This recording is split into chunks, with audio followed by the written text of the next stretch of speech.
Estamos realizando a 5ª Assembleia Arquidiocesana Pós-Sínodo.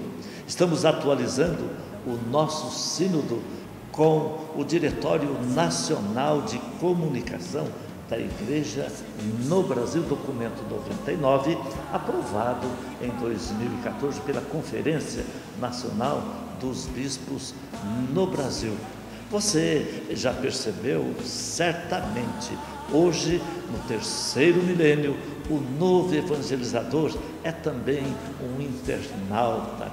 Quem o encontrar por este novo caminho vai descobrir que lá a internet não tem nada daquela frieza cibernética no novo evangelizador.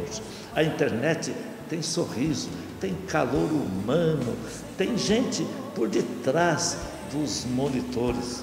Estamos na hora do evangelizador virtual. É um novo Pentecostes a bordo da internet.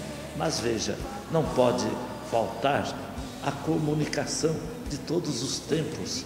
O olho no olho, o diálogo, a emoção de pessoa para pessoa. Desejo para você uma ótima Assembleia Arquidiocesana da Pastoral da Comunicação em 2016.